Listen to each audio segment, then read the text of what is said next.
Este foro llegó a ustedes gracias al auspicio de Consultiva Internacional y el Fondo de Fianza Notarial. Muy buenas, un saludo a los compatriotas que nos observan. Mi nombre es Eduardo Villanueva Muñoz y actuaré como el moderador en este foro hoy sobre el tema de la poesía como arma de resistencia y de combate frente a la violencia, que es el tema escogido para la Asamblea Anual del Colegio de Abogados. Estoy acompañado de un ilustre grupo de compañeros y una compañera jurista que van desde sus diferentes puntos de vista, hablar de ese tema, de la poesía como arma de resistencia, como arma de combate frente a la violencia. Y al final puede ser que tengamos algún intercambio reflexivo sobre lo que hemos dicho. Vamos a empezar inmediatamente con el compañero Raúl Alba Ladejo, lo dije correctamente, Raúl, que tendrá el primer turno en el foro. Adelante con el compañero. Poesía contra la violencia. Nos han invitado a reflexionar sobre la violencia y la poesía. Más concretamente sobre la poesía como arma, yo preferiría decir recurso contra la violencia.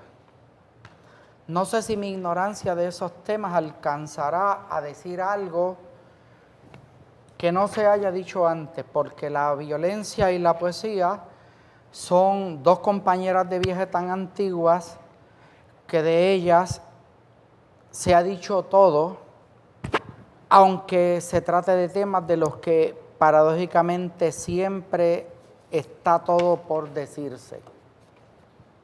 Ruego pues que excusen la ineptitud de los juicios que someto a su consideración y los estimen más como una tentativa de equivocarme con elegancia que de hacer juicios normativos. La violencia, siendo como es antítesis de la paz, es como la paz, se alimenta de sí misma. Desde el más oscuro fondo de su evolución, el homo, hembra o varón, es violento. Esa característica vino determinada por su entorno. La naturaleza, avara de sí misma, es violenta. Otras características fueron superadas en la evolución. Sobran los ejemplos. La adaptación física al medio, la comunicación articulada en sonidos, el desarrollo de una inteligencia que arrogantemente consideramos superior, pero el impulso violento, compartido con todo el reino animal, no ha sido superado. La violencia sigue siendo una ingrata compañera de la historia, lo mismo si con ella hemos logrado avances que retrocesos, lo mismo cuando su dureza ha hecho justicia que cuando las más de las menos ha conculcado lo más sano, más limpio y más puro de nuestras aspiraciones. Hasta hoy es una de nuestras utopías derrotar la violencia. Se trata de una aspiración paradójica. Violencia contra la violencia. Como cuando el poeta dice, y comprendió que la guerra era la paz del futuro. Para mí, hacer la paz desde la guerra es dejar sembrada la semilla de la guerra en la paz. pero el reto es buscar un camino que derrote la violencia sin contar con ella. Seguramente no apunto nada nuevo si digo que hay muchas formas de violencia, mas no por su obviedad deja de ser pertinente esa manida sentencia. Si bien reclaman nuestra atención y acción todas esas formas, nos interesa aquí no la violencia abstracta, teórica, sino la que daña, la que destruye, la que mata. Nos interesa también proponer, sin aspavientos de novedad, que la creación que la creación poética sea un medio, un recurso adicional en la tarea de domesticar al minotauro de la violencia. La poesía, como el arte en general, es un medio expresivo para proyectar y canalizar ideas, sentimientos, emociones. La violencia, que ha sido llamada partera de la historia, también lo es, aunque las más de las veces de una manera negativa. Se podría pensar que la violencia y la poesía son términos contradictorios, porque modernamente solemos pensar en la poesía como algo bello, puro, solemne, y en la violencia como todo lo contrario. Pero poesía y violencia se han entrelazado muchas veces en su largo camino de binomio no siempre excluyente. Pienso en Byron, la primera celebridad moderna, escribiendo sus románticas baladas mientras peleaba hasta morir en una llanura griega. Pienso en Giuseppe Ungaretti, peleando en las trincheras de la Primera Guerra y escribiendo La Alegría, esa magnífica oda a la vida. Pienso en nuestro Matos Paoli, enloquecido en una celda por exceso de amor a la palabra y a la patria. Pienso en Neruda, ese rey Midas de la poesía, agonizando de dolor y de rabia ante el crimen soez de Pinochet y sus raleas. Pienso en Roque Dalton riendo, poetizando y luchando contra propios y ajenos solo con el arma de su poesía. Pienso en los torturados de hoy y los olvidados de hoy, luchadores latinoamericanos por la libertad, la justicia y la vida digna, muchos de los cuales no dejaron un solo verso escrito, pero cuyas vidas fueron un trágico poema épico. Pienso en los humildes empobrecidos de hoy que ni siquiera saben lo que es un verso y cuyas opacas vidas solo podría redimir el amor o una revolución justiciera y atroz. Tal vez no se ha dicho con suficiente, tal vez no se ha dicho suficientemente que la violencia es siempre paradójica. Cada vez que se ejerce contra otro, se ejerce también contra uno mismo. El que lastima, se lastima. Por eso es tan dañina, porque mutila o destruye tanto al agredido como al agresor. De esto deberían darse cuenta más los agresores que los agredidos.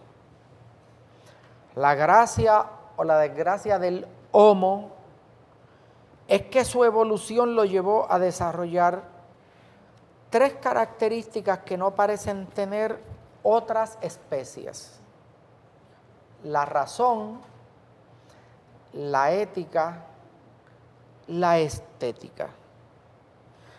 La primera intenta distinguirnos de otros animales. La segunda procura hacernos sentir bien con nosotros mismos. La tercera pretende asimilarnos a los dioses.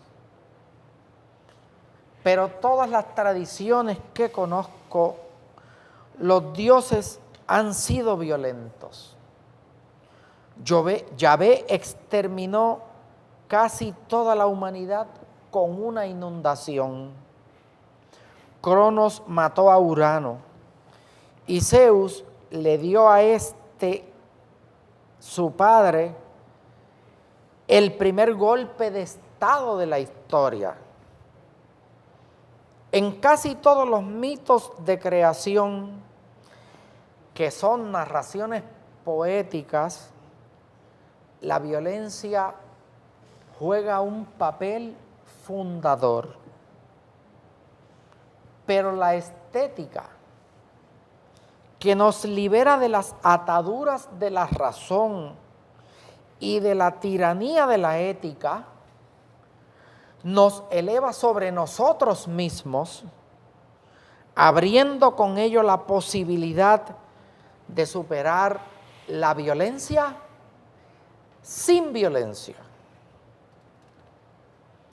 Si fuera verdad, como quiero creer, que la estética, esa disciplina tan descuidada y sin embargo tan necesaria, es un antídoto contra las pulsiones animales en nosotros,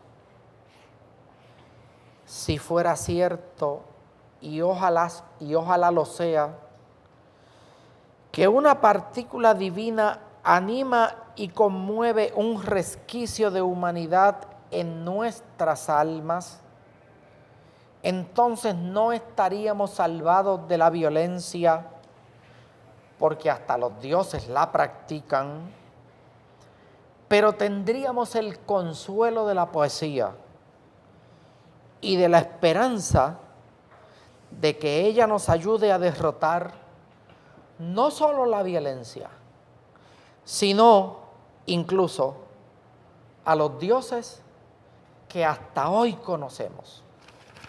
Muchas gracias. Vamos al segundo turno, que es la compañera Mari. Le voy a pedir a los compañeros que en lo posible hablen un poco más rápido para que nos podamos ajustar al tiempo, porque tenemos para todo el foro un tiempo específico. Sí. Con ustedes, Mari. He titulado mi intervención La mirada en el espejo, la poesía como arma contra la violencia de género. ¿Qué vemos en el espejo cuando nos miramos? Un moretón es difícil de ocultar, aunque existe el maquillaje que promete dar el mismo tono de piel a la herida para enmascararla. Sin embargo, hay conductas que preceden o no al moretón, las cuales, al menos que se nombren, no van a estar reflejadas en el espejo. ¿Por qué no las nombramos? ¿Por vergüenza, por miedo a la soledad o porque no hemos aprendido a palabrarlas? ¿Puede ayudarnos la poesía a profundizar en el significado de las palabras? Proponemos transitar el camino de la poesía para crear una cultura sin violencia de género. El reclamo de un poeta español exiliado que habitó estas tierras cobra vigencia. Inteligencia, dame el nombre exacto de las cosas. Y pregunto una vez más, ¿puede la poesía acercarnos a una dimensión más profunda de las palabras? Gloria Fuertes decía que un niño con un libro de poesía en las manos nunca tendrá de mayor un arma entre ellas, y yo le creo. Quizás la normalización de la violencia comienza antes de que nos miremos al espejo, cuando otros nos miran, comúnmente las personas que constituyen nuestro núcleo familiar, y nos asignan, de acuerdo al sexo, colores, agujeros en las orejas, espacios de la casa y juegos y juguetes específicos. ¿Por qué no es común regalar a los niños muñecos a los cuales abrazar y alimentar y utensilios de cocina? ¿Por qué a mí como mujer nunca me regalaron un carro veloz como el viento donde imaginar viajes incontables? La poesía puede iluminar nuestras contradicciones y nuestras heridas porque ilumina lo que no se ve fácilmente en la luz. Vicente Huidobro expresaba, y cito, «Los verdaderos poemas son incendios. La poesía se propaga por todas partes, iluminando sus consumaciones con estremecimientos de placer o de agonía». Placer y agonía, como dos vasos comunicantes, ¿cuál desemboca en cuál? Que la agonía al sanar mediante la poesía nos lleva al placer de reconstruirnos. La joven poeta Rupi Kaur ofrece su testimonio de cómo la poesía la ayudó a manejar la violación que sufrió de joven para reclamar el cuerpo que ella sentía que le habían robado. Y leo las palabras de Rupi Kaur. No puedo culparme más por tener en mi pecho un hueco del tamaño de tu hombría.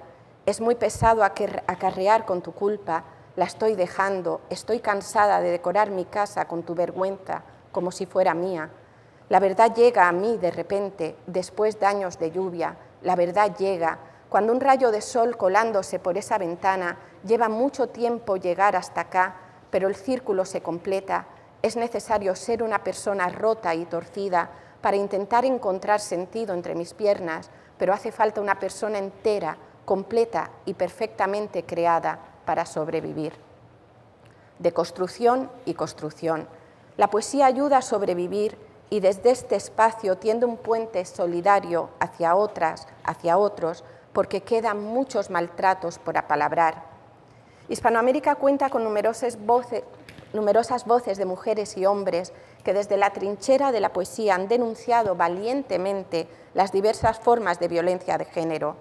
Recordemos a Sor Juana denunciando la hipocresía de la doble moral con respecto a la conducta esperada de la mujer a la hora del cortejo. Hombres necios que acusáis a la mujer sin razón, sin ver que sois la ocasión de lo mucho que culpáis. Quisiera sostener que casi 5 siglos después de las redondillas de Sor Juana ya no existe la inequidad de la doble moral, pero no parece ser así. Según el testimonio de muchas poetas, que cuando apalabran el amor o la maternidad desmitificada de la armonía que supuestamente promueven estas relaciones, se convierten en objeto de crítica en sus sociedades. Así le ocurrió a la poeta guatemalteca Ana María Rodas cuando en 1973 publicó su poemario Poemas de la izquierda erótica. Y leo, el más hermoso mito inventado por el hombre, más hermoso que Dios, o el hermoso ideal del socialismo y el dinero que acumulan los ricos, más hermoso que el odio, la invención más hermosa, el amor. La denuncia de la violencia de género asume en ocasiones el viaje de la voz lírica por tránsito diferentes a los de sus madres o abuelas en relación a cómo se quieren relacionar con los hombres. La poeta puertorriqueña Mayra Santos presenta de esta forma las interrogantes que surgen en el viaje de diferenciarse. Y leo, ¿cómo hace una para encontrarse la gravedad que no es más que la tierra vaciada en cada arteria, tatareando la canción de las mujeres que habitan como mi abuela entre guerra y guerra? Ay, abuela, yo quiero ser el vientre plano que escoge su henchidura. Yo quiero retornar a los hombres con todo el ímpetu de nigua que traías en tus ancas. Quiero ser el cuerpo negro de la provocación, más allá de los hijos, más allá de los hombres, más allá de las macanas que nos cosen a tierra, que nos obligan a atragantarnos de cloacas. La poeta paragüeña Carmen Soler, en su poema Penas encimadas, expone la doble dificultad de ser madre al ser pobre y ser mujer. Y leo, está tan desamparada y es madre y padre a la vez, derechos ni el de la queja por ser pobre y ser mujer. Se hacen muchos discursos sobre su heroísmo de ayer, en el papel la respetan, pero solo en el papel. Dentro de la visibilidad que otorga la escritura, algunos poemas abordan la denuncia de la violencia de género genéricamente, mientras que otros deciden hacerlo específicamente en homenaje a una víctima en específico. En 1938, Gabriela Mistral, en Canción de las muchachas muertas se pregunta: ¿y las pobres muchachas muertas, escamoteadas en abril, las que asomáronse y hundiéronse como en las olas del delfín? Uno de sus versos, Todas íbamos a ser reinas, se convirtió en marca identitaria de la lucha feminista al denunciar que por culpa de la violencia dicho destino se quedó truncado. Por otra parte, Edwin Colón Pagán, autor puertorriqueño, le dedica un poema a Keisla a través de la estructura de un siglema. La poesía, como género, se materializa a través de diversas propuestas. Ética y estética conviven en la denuncia de la violencia de género a través de la poesía. Hay poéticas que denuncian la violencia del sistema patriarcal, desestabilizando la sintaxis del lenguaje, porque este ha sido, y hay que denunciarlo, el vehículo para difundir e implementar los valores patriarcales responsables de la sumisión de la mujer. La poeta chilena Carmen Berenguer expresa la rebelión a través del lenguaje con estas palabras: la moza lengua osa verba, el ojo rumoroso, hoja loba, el monte rojo, verbo mozo, la turbulencia, rosa agua, tiembla en lengua labios, labia fino, oído, la mieda. ¿Por qué cuesta tanto transitar lo que se pronuncia de una manera tan sencilla, la palabra amor? Gloria Fuertes, poeta española, en su poema que se titula Solo 3 letras, expresa: la P de pueblo, la A de amar y la Z de zafiro o de zagal, de zafiro por un mundo azul, de zagal por un niño como tú. No hace falta ser sabio ni tener bayonetas. Si tú te aprendes bien solo estas 3 letras, úsalas de mayor y habrá paz en la tierra.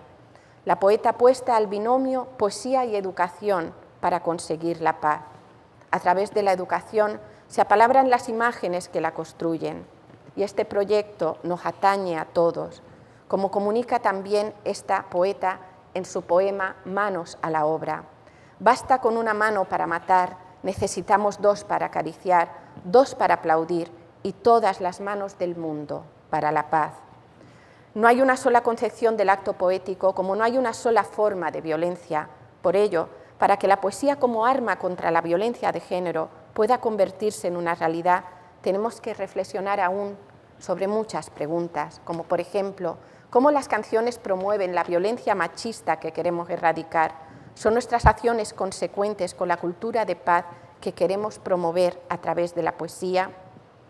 La poesía contra la violencia de género no debe convocarnos únicamente un 25 de noviembre para rendir homenaje a las víctimas. Ciertamente, nunca habrá palabras ni poemas suficientes para recordar la gesta heroica de las hermanas Mirabal, quienes concienciaron en tantos ámbitos. De las páginas que se le han dedicado a las hermanas Mirabal, quiero destacar el poema Amén de mariposas del poeta Pedro Mir, considerado una crónica política de los hechos y que destaca a la vez la dimensión política del poema. Y leo: porque a partir de entonces el plomo perdió su rumbo y el sentido su rango, y solo quedaba en pie la humanidad, emplazada a durar sobre este punto escandaloso de la inmensidad del universo. Y más adelante indica: fría, inalterable, desdeñosa desde arriba, desde entonces, esta muerte, esta muerte, esta muerte, asume contenido universal, forzosamente adscrita a la condición del ser humano, en cuyo espectro solar figuran todas las fórmulas personales y todas las instancias puras del individuo, tal como va por la calle. ¿Cómo vamos por la calle? ¿Seguimos ignorando lo que refleja el espejo? Cada muerte debe dolernos, porque cada muerte refleja en el espejo social lo que somos. ¿Qué mundo le vamos a dejar a nuestros hijos? La erradicación de la violencia de género requiere políticas concretas y consecuentes y aprender a mirarnos desde la poesía para contribuir a promover la equidad tan necesaria para proclamar ni una más ni una menos. Hemos finalizado con el segundo turno. Hemos visto un primer turno ubicado en un contexto histórico y ético, un segundo turno ubicado en un tema específico como es la violencia de género y cómo los poetas se han intercalado en ese tema y han ayudado a combatirlo y a conceptualizarlo. Ahora con ustedes el compañero Marcos Ramírez, que va a hablar del tema de la simulación como un elemento de violencia también estatal. Eh, la poesía, saludos a todos, la poesía y la belleza son las armas contra la violencia. La simulación es la cara de la violencia por excelencia. Vivimos en la simulación, vivimos en una simulación. Si están interesados en este tema, les recomiendo que se lean a Jean Baudrillard en un libro que escribió que se llama Simulacra and Simulation. Voy a usar 3 ejemplos. El primero es el Estado Libre Asociado. La Ley 600 inició el proceso para crear el gobierno del Estado Libre Asociado y la relación con Estados Unidos del Estado Libre Asociado.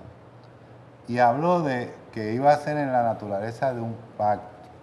No dijo un pacto, dijo in the nature of a compact, de la naturaleza de un pacto, que es un poco más ambiguo. Se inició el proceso y la Constitución del Estado Libre Asociado fue aprobada por Puerto Rico en una convención constituyente enviada a Washington, aprobada por el Congreso y enmendada, y retornó a Puerto Rico, en donde fue aprobada por el pueblo, por una gran mayoría del pueblo. La ponencia de Estados Unidos ante las Naciones Unidas, en la ponencia no hay una expresión clara de que hay una soberanía nueva. En donde está claro eso es en la Constitución de Puerto Rico y en una carta que se acompaña a los documentos que radicó Estados Unidos ante las Naciones Unidas para no tener que someter información adicional cuando es un territorio y no tiene poderes propios. No hay una expresión clara. Esas expresiones claras están en la Constitución de Puerto Rico y en esa carta de Muñoz Marín, donde se dice que el poder del gobierno del Estado Libre Asociado emana del pueblo.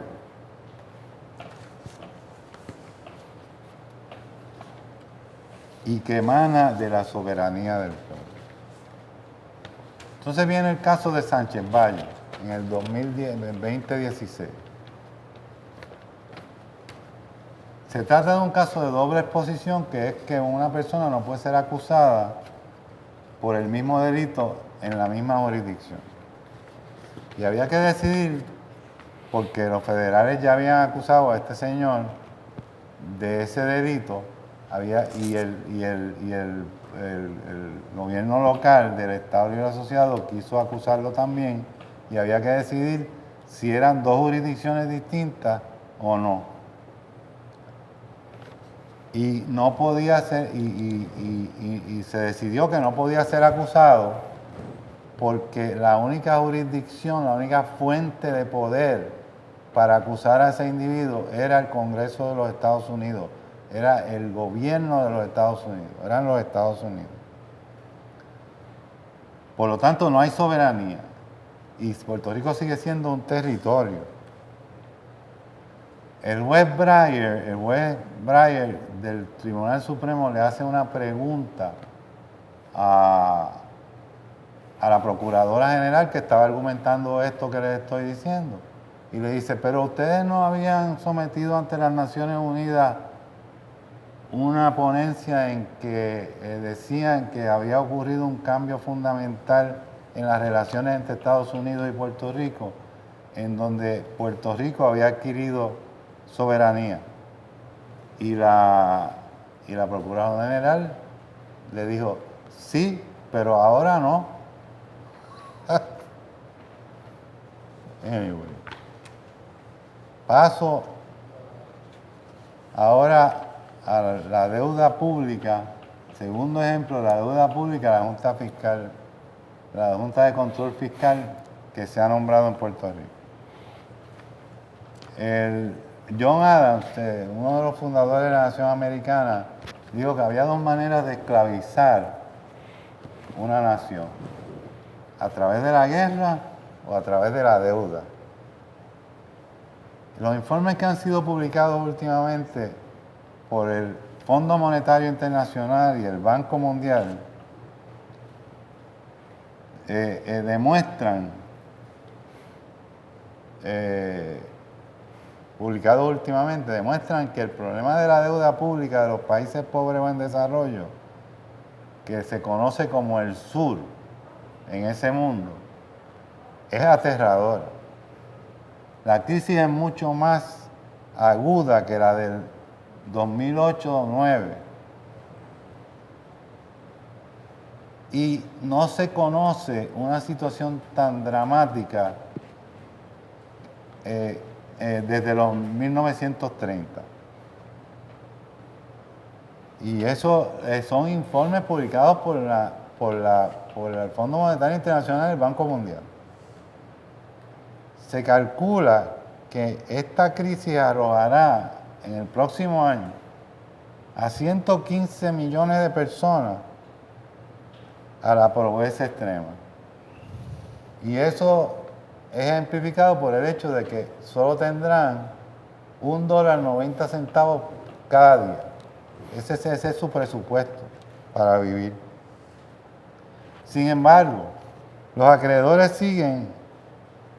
Estamos hablando del sur de Asia, del sur de Sub-Sahara, en África, principalmente. Los acreedores, sin embargo, a pesar de esta aterradora situación, los acreedores siempre siguen con su agenda neoliberal, que los pobres sean más pobres y los ricos más ricos. De ahí que su énfasis en la privatización de las empresas públicas, en donde ocurren estas deudas públicas que no son pagadas por el país pobre o en desarrollo. Se les da más dinero, pero entonces se les exige que privaticen todas las empresas públicas y que sean compradas esas empresas por multinacionales extranjeras. La austeridad, se le exige la austeridad en los gastos sociales. Nada para los salarios, nada para las escuelas, nada para la salud. El caso de Puerto Rico no es distinto, pero es peor por su carácter de colonia.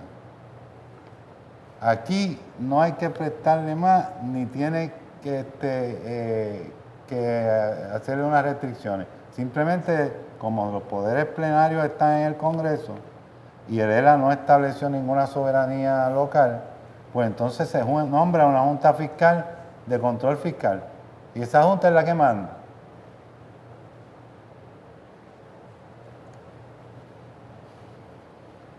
Y ahí tenemos a Luma, que ya están aumentando los precios de la electricidad dramáticamente.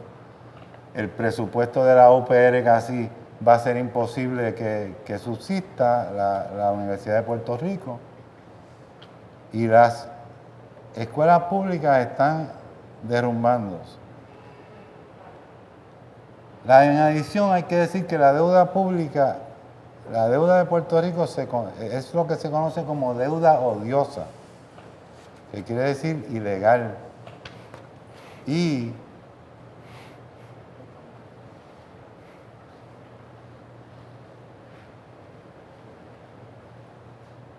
es necesario que esta deuda sea rechazada. El tercer ejemplo y el último es el voto. Madison, uno de los fundadores de la Nación Americana, en los debates de la Convención Constituyente, dijo que el problema de la democracia era que los pobres podían organizarse y quitarle la riqueza a los ricos. Aristóteles se había planteado el mismo problema. ¿Cuál era la solución de Aristóteles? Reducir la desigualdad. ¿Cuál fue la solución que propuso Madison? Reducir la democracia. Y de ahí viene la creación del colegio electoral, que es el que realmente elige a los presidentes. Los gobiernos electos no mandan nada. Mandan los ricos y poderosos, Wall Street, las corporaciones, etc. Y en conclusión, cito a Eduardo Galeano cuando dice, y cito, que si el voto sirviera para cambiar algo, ya estaría prohibido. Y para terminar, quiero decir que esto exige un moverse de la civilización a la cultura, a los poderes creativos de la poesía y de la estética. Gracias.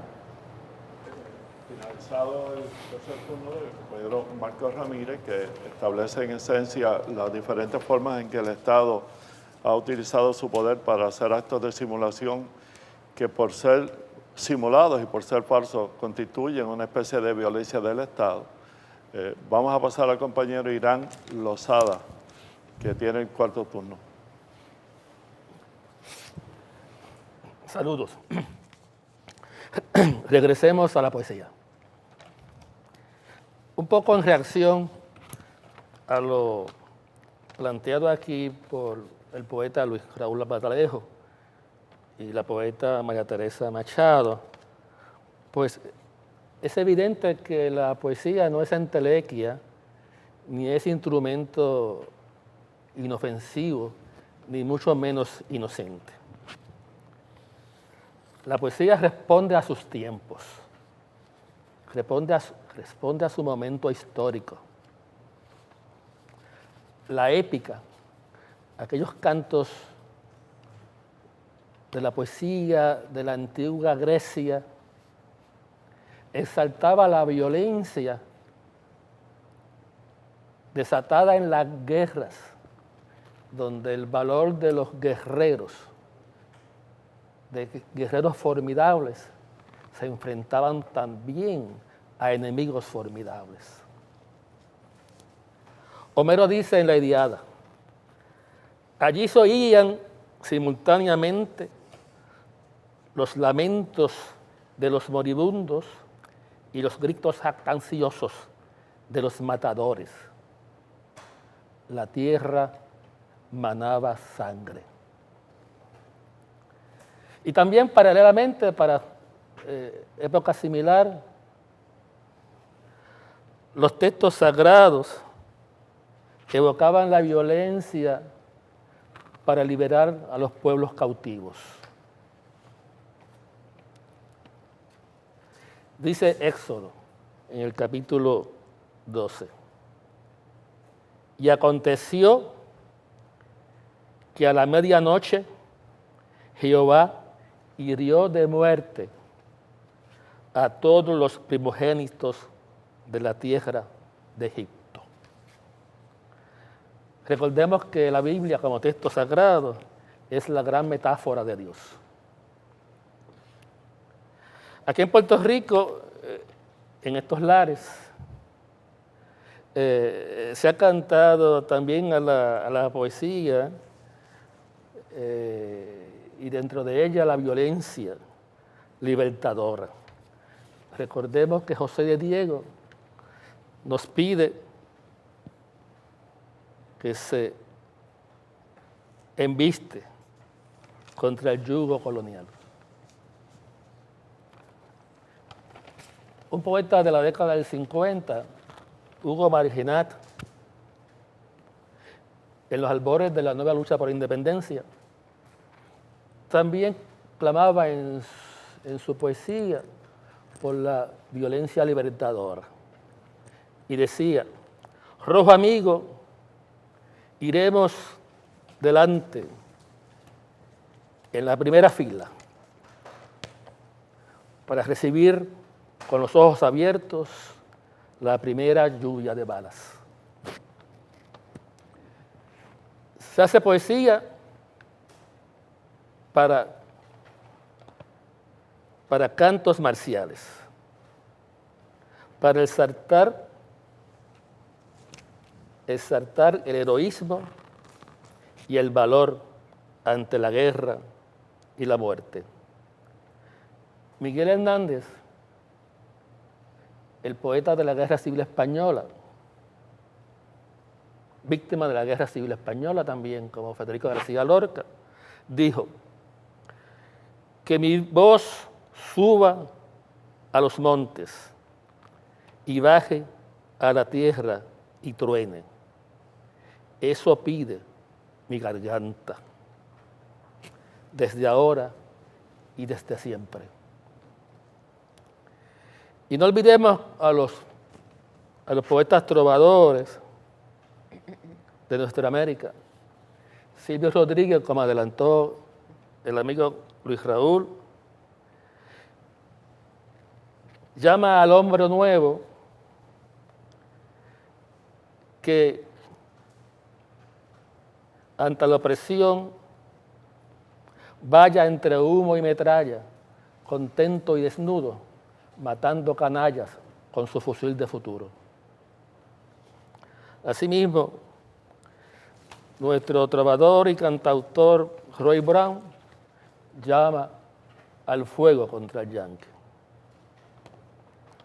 Se trata de una poesía que combate el colonialismo y llama a una violencia redentora. Pero puede que en nuestros tiempos, cansados de guerra, pidan una poesía distinta, una poesía de paz y armonía. Es que ya estamos cansados de violencia. Es que ya la violencia en las calles, es que la violencia doméstica en nuestros hogares pide a los poetas otras palabras, otro lenguaje. La poesía, como he dicho, es expresión de arte, hija de su tiempo. Su mayor atributo es y será siempre el deseo de transformarlo todo, transformar la realidad y ver las cosas en su expresión más genuina y verdadera. La poesía es también el deseo de vernos tal y como somos por dentro. En ese rol, la poesía no puede evitar mirar a la violencia cara a cara, frente a frente.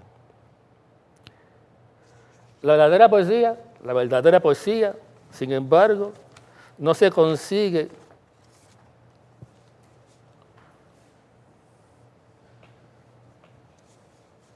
con meras palabras. Y también de decir que la paz no se consigue con meras palabras y consignas. Se requiere transformaciones sociales y económicas. Requiere transformaciones de conducta individual y colectiva. Pero sin libertad no hay paz. Sin pan no hay paz. Sin salud ni educación no hay paz. Sin trabajo digno no hay paz. Y para así decirlo, es el rol perentorio de los poetas en estos tiempos. Muchas gracias. Muchas gracias al compañero que enmarca la poesía en el rol que Gabriel Zelaya la enmarcaba, como poesía de denuncia, como poesía contestataria y con una función social de alertar sobre la toma de conciencia que hay que tener para enfrentar esos problemas sociales que son un ejercicio de violencia contra los ciudadanos. Ahora con ustedes el juez Francisco Borelli. Saludos, compañeros, compañeras. Antes de iniciar mi acto de alocución, quisiera expresar que las opiniones mías, los comentarios que a continuación les voy a compartir, responden a mis ideas, criterios y opiniones personales como aspirante a poeta y honrado con el acompañamiento que me hacen otros compañeros, poetas curtidos, poetas, poetisas, curtidas. Para mí es un honor compartir este tema tan importante de la violencia desde la óptica de la poesía, tema que me apasiona. En modo alguno, mis comentarios y opiniones responden o representan la posición oficial de la rama judicial. Yo les quiero compartir mi visión sobre la poesía como instrumento de denuncia a la violencia contra la niñez. Otro de los grupos vulnerables de la violencia, como es la mujer, la compañera María Teresa nos hablaba de la violencia contra la mujer, y es precisamente dentro de esos grupos más vulnerables que se agrava la condición cuando el sujeto, la persona es mujer. El niño, y si es niña, pues la violencia pues, se agrava más sobre ella. Y la poesía, se las comparto y se las presento desde mi óptica como un pasaje, como un boleto de un viaje de ida hacia el mundo del deber ser, en contraste con la realidad. Encontrar la solución a los conflictos violentos entre las personas desde la óptica del derecho penal predominante en Occidente parece ser una tarea no solamente imposible, sino que incongruente. Así parece afirmar su ensayo La función reductora del derecho penal en un estado de derecho amenazado, o La lógica del carnicero responsable, escrita por el conocido penalista y juez de la Corte Interamericana de Derechos Humanos, Eugenio Raúl Zaffaroni, cuando afirma, y cito: el poder punitivo puede resolver muchas cosas, no sé si alguna cosa, tal vez pueda brindar alguna tranquilidad a través de suspender algún conflicto, pero nada más. Precisamos de un nuevo Castro Alves. Y cierro cita. Se refiere el reputado penalista al poeta y abogado brasileño de temas humanísticos y de críticas sociales, Antonio de Castro Alves, que a mediados del siglo XIX denunciaba en sus poemas el tráfico de esclavos y propugnaba su abolición. Tomo como pie forzado esta aseveración de Zaffaroni para reafirmar que precisamos urgentemente hoy de la óptica de la poesía crítica, de la poesía de la denuncia, como conciencia permanente o como alarma preventiva de la violencia, para pasar lista de cotejos sobre cada acto que hacemos con las personas que son o que piensan diferente y el que nos hacen por ser o pensar diferentes. Durante esta alocución tomo prestado a manera de ejemplo los fragmentos de la poesía y la prosa de algunos escritores que, a mi entender, denuncian la violencia contra la niñez en las diversas formas en que ésta se manifiesta. Por razones de disponibilidad de tiempo no pretendo ser exhaustivo y mucho menos hacer representación de las más aclamadas obras y los más aclamados escritores en la poesía crítica. El poeta, como diría el propio Pellegrini, se mueve desde su nacimiento en el mundo de los valores como el amor y la solidaridad, afirmando constantemente la realidad de lo humano, de lo cual participa, denunciando con su creatividad como un acto de resistencia a la amenaza de la cosificación de todo lo tangible y lo intangible como objeto de tráfico al mejor postor. Movimiento que continúa acechando con nuevas mutaciones fatales, escondida detrás de la bruma de la liberalización de la competencia de los mercados, en donde todo se pretende vender y todo se pretende comprar, y cuya consecuencia fatal es la degradación ética de la persona.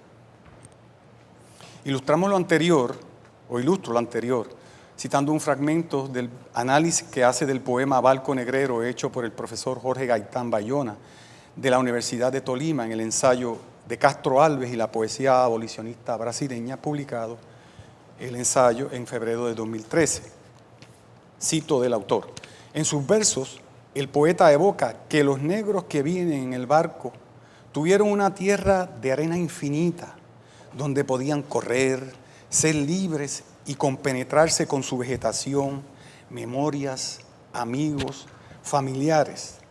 Presiente que ellos están sometidos a un estado discontinuo del ser, apartado de sus raíces, su tierra, su pasado.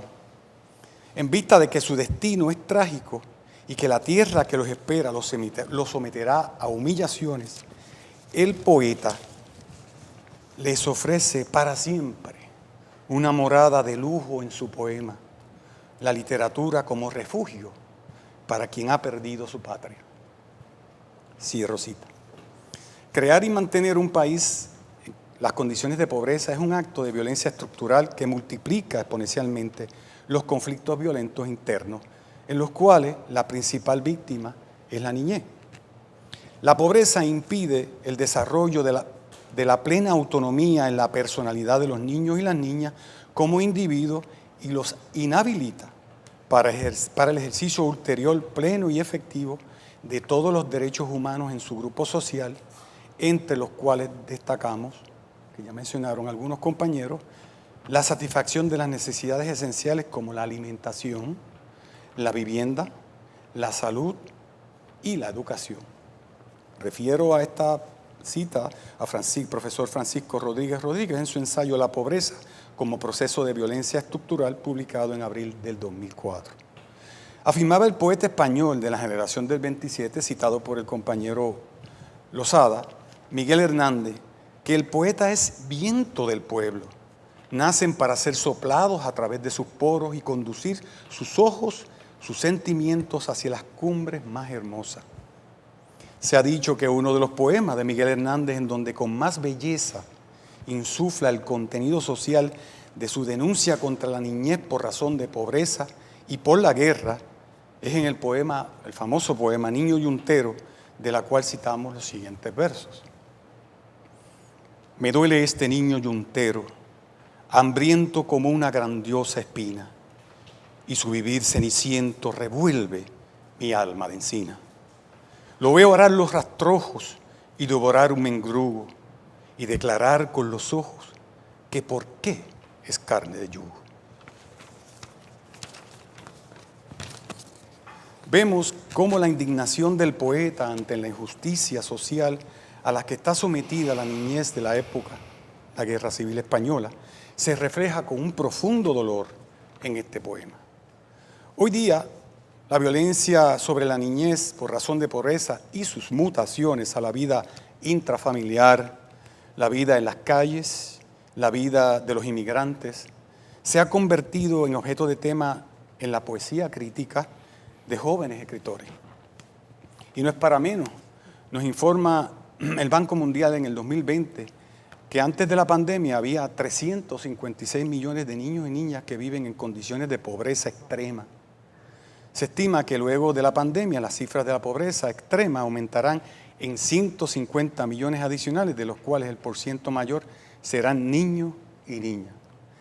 Pilar Gómez Ulla, una escritora española contemporánea, nos presenta en su poema Niño del Hambre una denuncia a la condición de pobreza en la que vive la niñez y parece advertir su progresión hasta alcanzar mayor población, eventualmente a ella misma como mujer.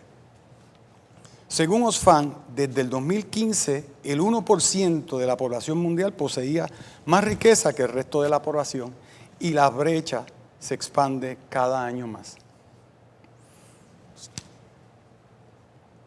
En su poema, Pilar Gómez nos expresa: ayer te vi, niño del hambre, desnudo y solo, no me miraste. Pasé despacio por tu dolor, seguí de largo, niño del hambre. Qué viejo estabas, no me miraste. Un pie en la cuna, otro en la muerte y yo, en silencio, acabé mi plato, cerré la puerta, peiné mi pelo y pasé de largo. Eres la vida, niño del hambre. Si hoy me miras, si te detienes, yo no soy digna, pero tal vez siga tus pasos. Rómpeme el alma con tu silencio, destroza todo lo que he creado. Mírame, tócame, porque ahora soy yo la muerta, que soy de piedra, tus ojos negros, tus manos largas, tu paso errante. Niño del hambre, te estás cayendo y eres la vida. Eres la vida, eres un grito sabor de sangre. Dolor tan grande que movería todos los mares.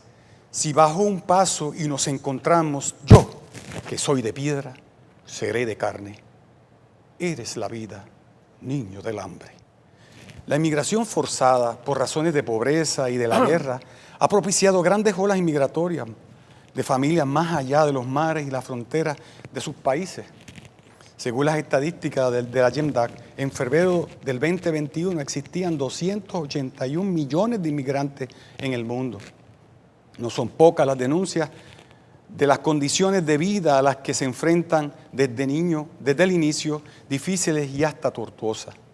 Muchos inmigrantes son reclutados clandestinamente por el comercio ilegal de la trata humana para la esclavitud laboral y el desplazamiento de la mano de obra nativa que produce xenofobia, la prostitución, el narcotráfico y el comercio de órganos. Recordamos una de las escenas más tristes de las consecuencias del desplazamiento humano desesperado que produce la guerra sobre la niñez en los diferentes países. Esto nos fue presentado a toda la humanidad en septiembre del 2015. Nos referimos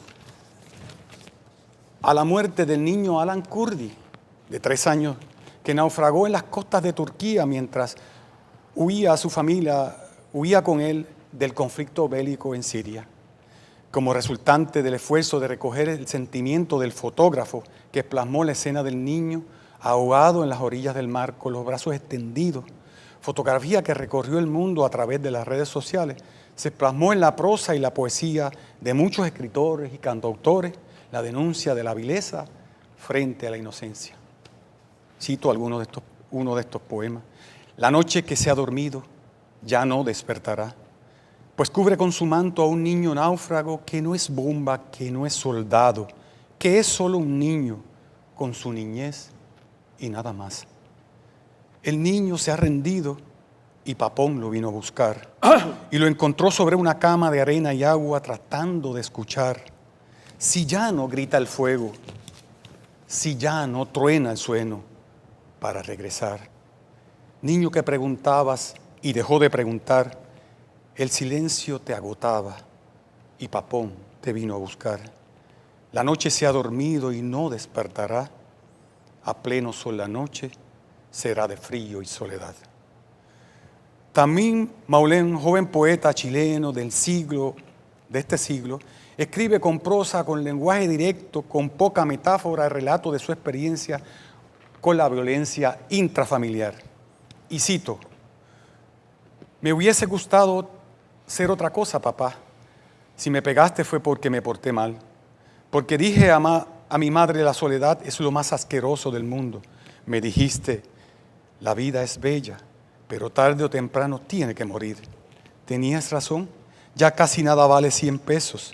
Después de equivocarnos, lo más sincero sería equivocarnos más. Hola, me hubiera gustado ser otra cosa, papá. Tu hijo, por ejemplo.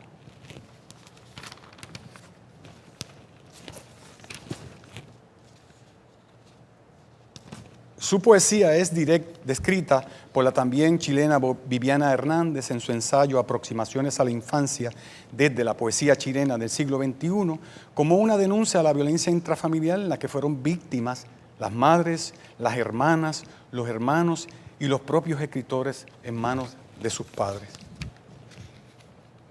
Soy abogado, me considero penalista y aspiro a ser poeta.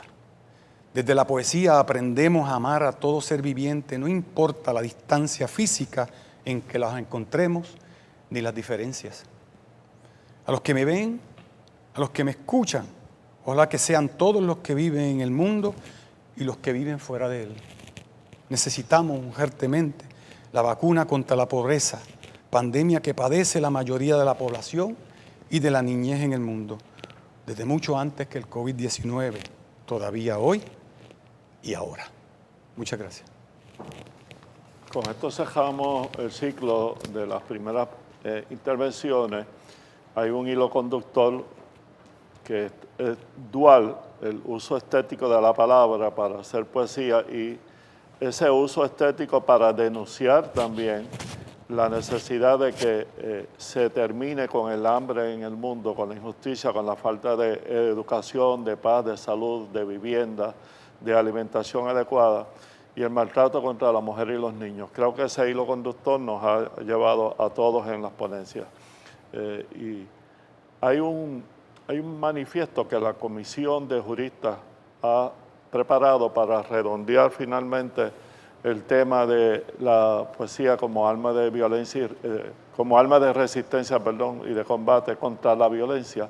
Le vamos a pedir al compañero Francisco Borelli que lo lea si es posible. ¿Cómo no?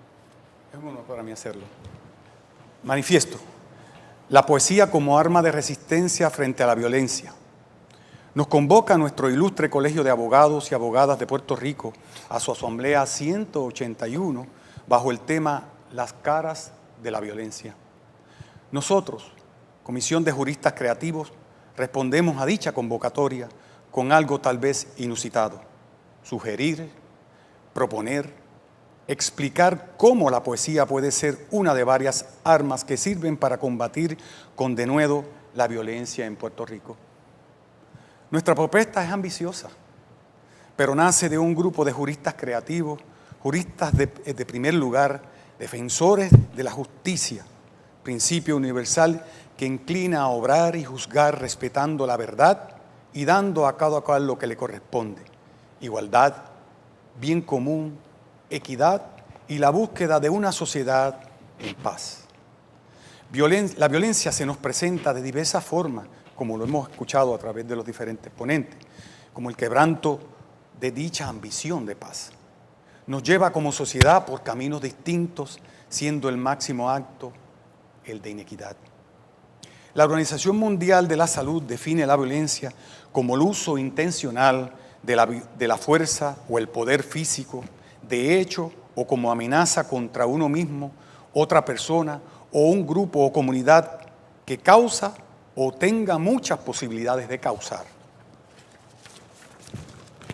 lesiones, muertes, daño psicológico, trastornos del desarrollo o privaciones. Existe la violencia de subculturas marginadas, pobres que operan en el mundo complejo y cruel de la pobreza, también en el mundo del juego ilegal, de la prostitución y del narcotráfico. Mundo en que se cosifica a la mujer para explotar y fomentar servidumbres sexuales que en este siglo XXI se pensaban separadas. La violencia surge de los prejuicios raciales, de los conflictos de clase, de la propaganda que insta a que creemos que hay unos seres humanos que por origen social, por linaje aristocrático o por ideología de partido prevaleciente o por filosofías economicistas de libre mercado, neoliberales o de selección divina, son superiores a otros seres humanos. De ese modo, esas fuerzas ideológicas y supremacistas justifican y pretenden legitimar el uso de la violencia y la fuerza bruta para imponer su visión hegemónica de cómo debe organizarse la sociedad.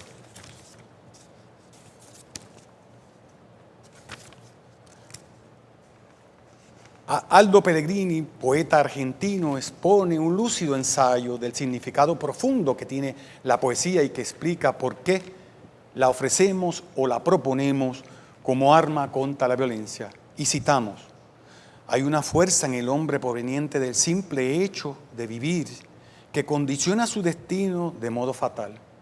Esta fuerza se vuelve visible a cada momento a través de las manifestaciones del amor, que tiende a trascender del individuo en una comunión con el todo.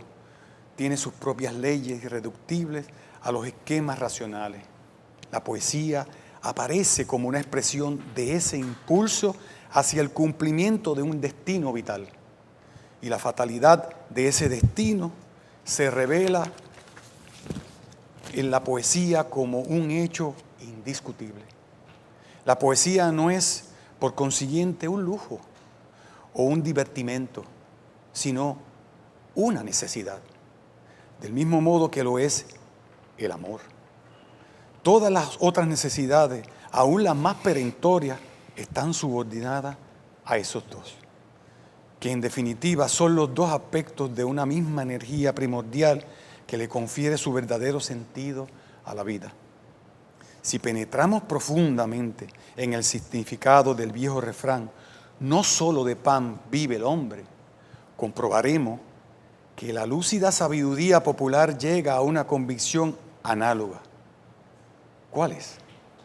Prescindir de la poesía equivaldría a renunciar a la vida.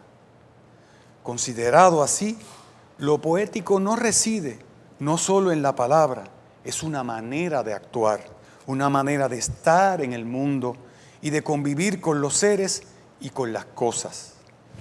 El lenguaje poético en su distinta forma plástica, forma verbal, forma musical, no hace más que objetar de un modo comunicable, mediante los signos propios de cada lenguaje particular, esa fuerza expansiva de lo vital.